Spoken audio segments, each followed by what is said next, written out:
There's something different about people who remember when credit cards didn't exist. Maybe it's the way they pause before swiping, calculating the real cost in their heads. Maybe it's how they feel phantom weight in their wallets, even though plastic weighs nothing. Maybe it's that quiet discomfort they carry when debt becomes conversation instead of shame. Because living in a cash-only world didn't just teach budgeting skills. It forged a specific type of psychological relationship with money that experts are only now beginning to understand. And by the end of this video, you're going to see why this experience created some of the most financially resilient people alive today. Let's start with something most people get completely wrong. Modern financial experts claim that digital payments increase awareness because you can track every transaction. But people who lived through the cash transition prove that theory dead wrong. Picture yourself as a 12-year-old standing at the corner store on a Saturday afternoon in 1978. The air smells like penny candy and floor wax.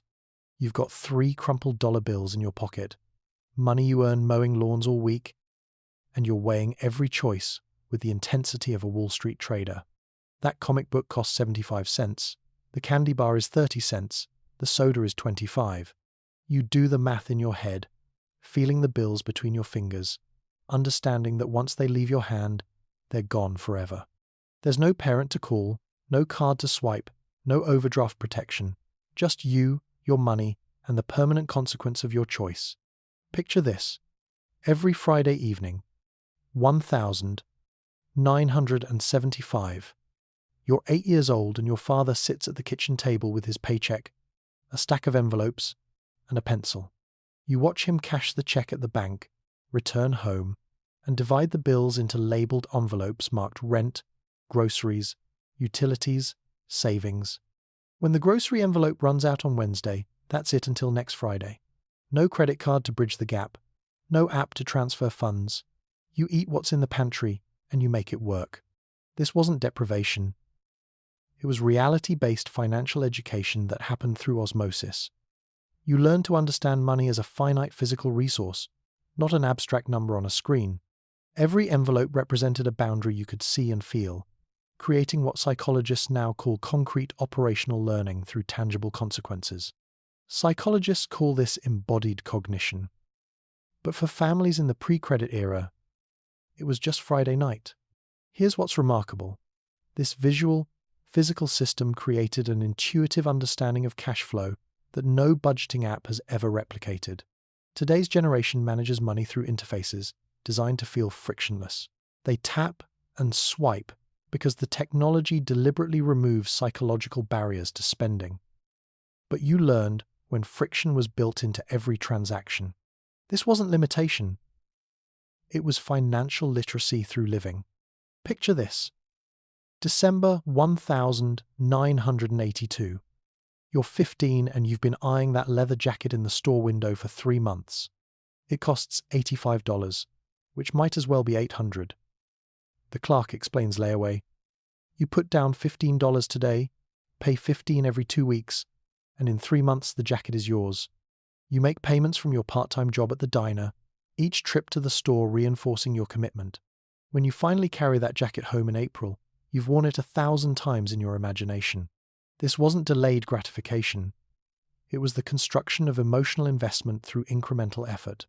You learn to sustain desire across months, to work towards something while other temptations competed for your money.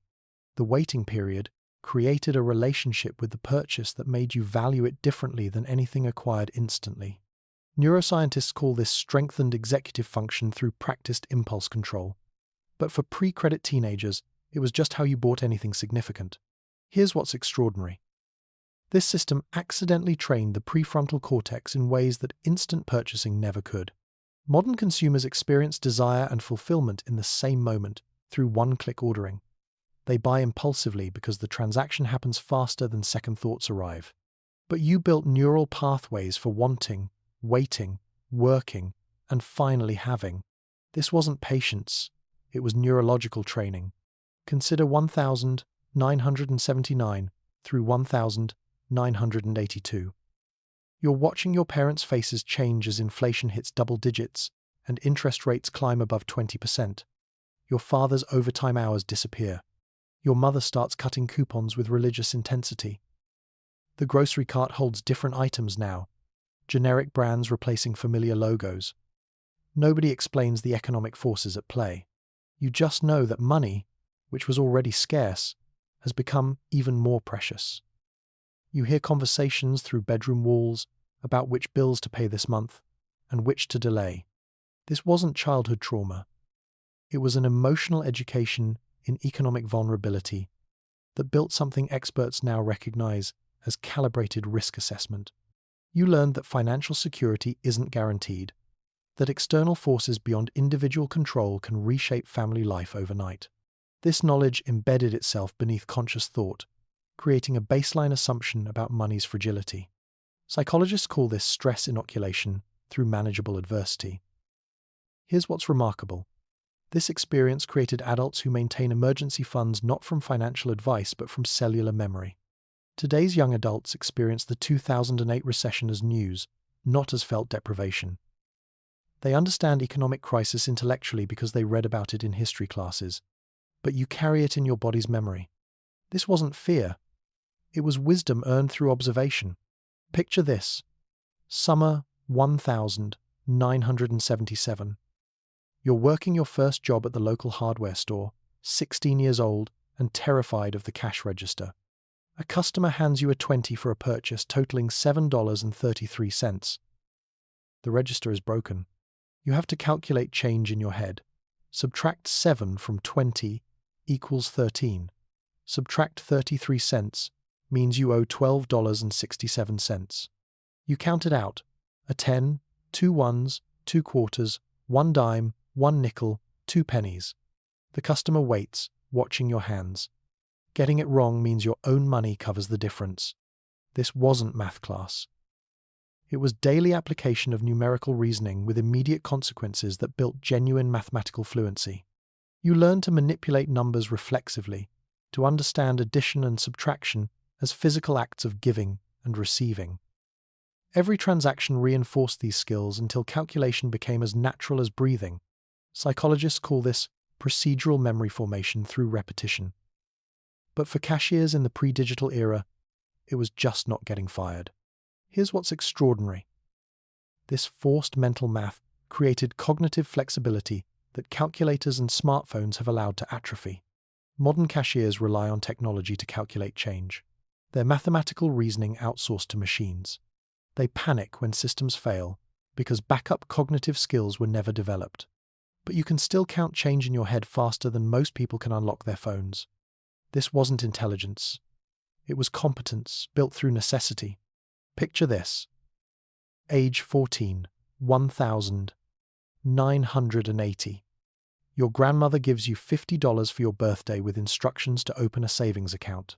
You walk into the bank alone, intimidated by the marble floors and serious faces. The banker hands you forms you barely understand. You sign your name, receive a bank book with your deposit handwritten inside, and you're told that money now earns interest. You don't fully understand what that means, but you know this. The bank is holding your money, and you have to ask for it back. This feels both grown-up and slightly terrifying. This wasn't financial independence. It was the psychological transition from concrete to abstract money, from bills you could touch to numbers in a book. You learned to trust institutional systems with your resources, to understand money as something that could exist without physical form. This cognitive leap required faith in structures beyond your direct control. Psychologists call this the development of abstract operational thinking. But for teenagers opening first accounts, it was just becoming adult. Here's what's remarkable. This transition happened gradually, with training wheels, not instantly at birth, through inheritance of parents' digital systems. Today's children receive allowances through apps, their money digital from the start. They never experience the cognitive bridge from physical to abstract currency. But you remember both sides of that divide. This wasn't tradition, it was graduated complexity. Picture this. Mall food court, 1,985. You're 17 with $30 in your wallet, money that has to last 2 weeks. Your friends are ordering pizza and sodas, laughing and spending freely. You're calculating. $5 for lunch here means less gas money, which means walking to work on Thursday. You order just a drink and tell your friends you ate before you came. They don't question it. Later, you make a sandwich at home and the money stays in your wallet. Nobody sees this small victory except you. This wasn't deprivation or shame. It was the daily practice of emotional self-regulation, under social pressure, choosing long-term stability over short-term belonging. You learn to tolerate discomfort, to sit with desire unfulfilled, to prioritize future needs over present wants. These moments accumulated into a personality trait. The ability to delay gratification even when nobody's watching. Neuroscientists call this strengthened impulse control through repeated activation of prefrontal circuits. But for cash-limited teenagers, it was just surviving until Friday. Here's what's extraordinary. These micro-decisions built frustration tolerance that determines financial outcomes more than income level ever could. Modern young people swipe credit cards to avoid social awkwardness, never building the muscle to choose differently. They learn to manage feelings through spending because unlimited payment options remove the forcing function. This wasn't willpower, it was capacity built through practice. Consider age 19, 1,983. You've just written your first rent check, hands shaking as you fill in the amount, sign your name, and tear it from the book. You record the transaction in the register, subtracting from your balance with a pen. One mistake in this ledger and you bounce a check. One moment of forgetting to record a transaction and you're overdrawn. The bank charges $25 for insufficient funds, a catastrophic penalty when you're living on minimum wage. So you check your balance obsessively, doing mental math before every purchase, living in fear of that one miscalculation. This wasn't stress. It was responsibility with teeth, consequences that taught attention and accuracy through the possibility of real pain. You learned to track multiple pending transactions in your head, to maintain a mental model of your financial state, to never trust that the money you think you have is actually available. This hypervigilance became automatic. Psychologists call this the development of internal locus of control. Here's what's remarkable. This system made you the accountant of your own life, building cognitive habits that determine financial stability decades later. Today's banking apps do this, thinking for users, updating balances in real time and preventing overdrafts automatically. They never experienced the cognitive load of manual accounting because technology eliminated it. But you built mental discipline through the fear of failure. This wasn't anxiety. It was trained attention. Picture this, October 1981. You've sent away for something from a catalog, a transistor radio that cost $12 plus $2 shipping. You filled out the order form in careful handwriting, enclosed a money order purchased at the post office, and dropped the envelope in the mail. Now you wait. 4 to 6 weeks for delivery, the catalog said. Every day you check the mailbox. Finding nothing. Week 2, nothing. Week 3, nothing. You start to worry that you've been scammed, that your money is gone and nothing's coming. Week 5, a package arrives. The relief is profound. This wasn't anticipation. It was forced patience in an era before instant anything, teaching your nervous system to tolerate uncertainty across extended timeframes. You learned that some processes can't be rushed, that money sent into the void sometimes returns as value, that trust requires weeks of faith without evidence. This experience built something rare, the capacity to wait without constant reassurance. Psychologists call this tolerance for ambiguity and delayed feedback. Here's what's extraordinary. This waiting period taught lessons about trust, patience, and the gap between payment and receiving that instant gratification culture has completely erased. Modern consumers track packages obsessively through apps that update every hour. They experience anxiety if 2-day shipping takes 3 because their nervous systems never learn to wait without information. But you built the capacity to endure uncertainty. This wasn't passivity. It was emotional resilience. Picture this. Garage sale, Saturday morning, 1979. You're 11 years old and you want a used bicycle marked $15. You've got $12 saved. You approach the seller, an older man folding lawn chairs, and you ask if he'd take $10. You show him your money, all of it, and explain that it's everything you have. You've just learned that prices aren't fixed, that negotiation is possible, that honest vulnerability sometimes works better than strategy. This wasn't manipulation. It was early training in social intelligence through unmediated human transaction, learning to read faces and time requests and understand leverage. You learned that commerce is relationship, that every price represents someone's needs balanced against your own, that asking for what you want requires courage but sometimes succeeds. These face-to-face negotiations built skills that algorithmic pricing has made obsolete. Psychologists call this practiced social intelligence through real-world interaction. But for kids buying and selling in cash markets, it was just how you got things cheaper. Here's what's remarkable. These interactions taught reading of social cues, calibration of approach, and comfort with rejection that digital commerce never develops. Today's consumers interact with dynamic pricing algorithms, never negotiating because posted prices feel absolute. They lack practice in the social dance of asking, reading, adjusting because they've never needed to learn it. But you built these muscles through countless small transactions. This wasn't aggression. It was human connection through exchange. Consider the moment when your paycheck finally felt like enough. Maybe you were 23, working full-time, and for the first time in your life you paid all your bills, bought groceries, and still had money left over. You remember sitting at your kitchen table, looking at the cash remaining after everything was covered, feeling something you'd never felt before. Not wealth, not luxury, just sufficiency. The absence of that constant low-grade panic about which necessity to sacrifice this month. You could breathe differently. Your shoulders dropped. This was what financial stability felt like, and it was profound. This wasn't success. It was the crossing of a threshold from scarcity to adequacy, a moment that imprinted the definition of enough into your psychological baseline. You learned what the minimum felt like for genuine security, creating internal standards for safety that weren't based on comparison or aspiration, but on lived experience of relief. This moment calibrated your financial thermostat.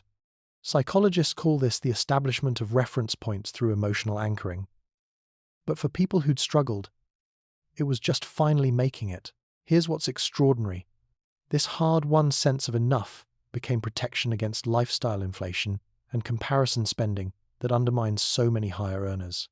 Modern young professionals often earn more, but feel less secure because they never knew real scarcity. They upgrade lifestyles with income because they lack that calibrated sense of sufficient. But you remember the feeling of enough, and it guides you still.